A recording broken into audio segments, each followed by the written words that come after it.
Good afternoon, everyone. Welcome back to the University of Toronto Astronomy channel. This is Zhao Yiding reporting, and today we will have a special report on China's Chang'e 5 mission.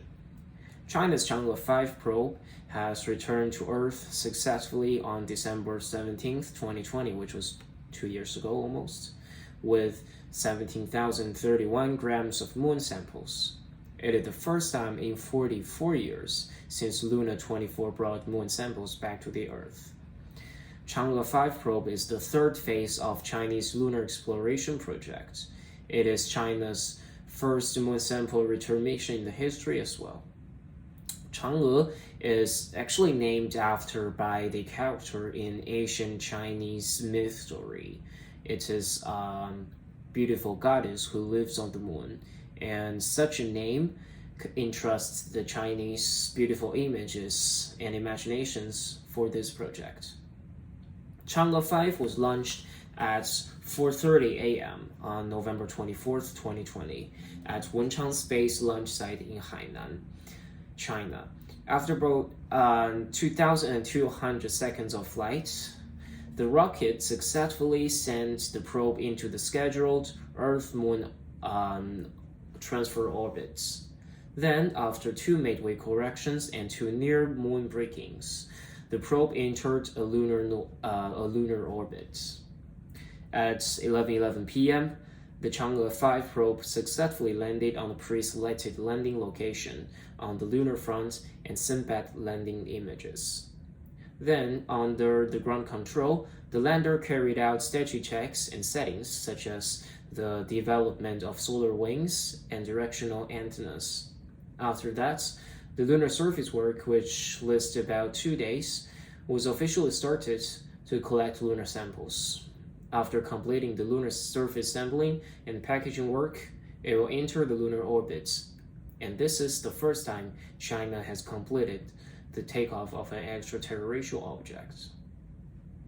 The Chang'e 5 has successfully taken back over 1,000 grams of lunar samples, and they are the youngest moon samples on the Earth for now. These moon samples will help the astronomy scientists to discover what has been happening on the moon lately and how the Earth and the solar system evolved.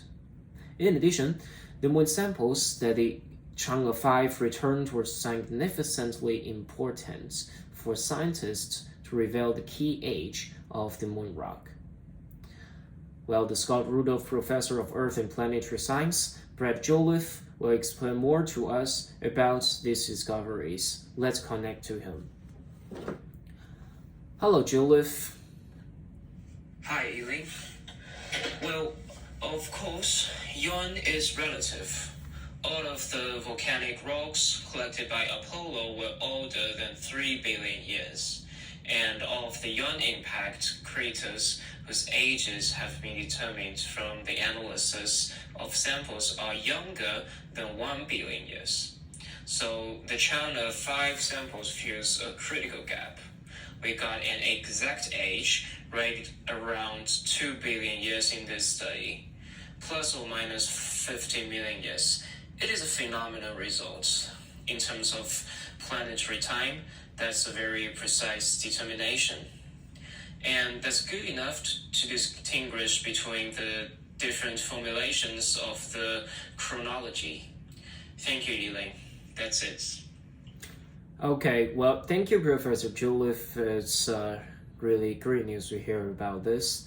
And Chang'e 5 lunar sample has significant meanings in different lunar science study aspects, such as the moon's evaluation, the timing, duration, volume, origin, and the placement mechanism of lunar volcanism, and so on.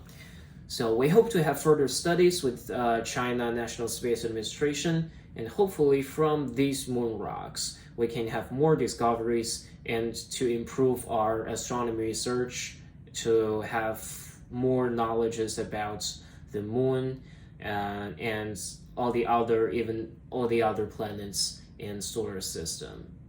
Thank you, guys. This is tonight's program. Thank you. Have a good night.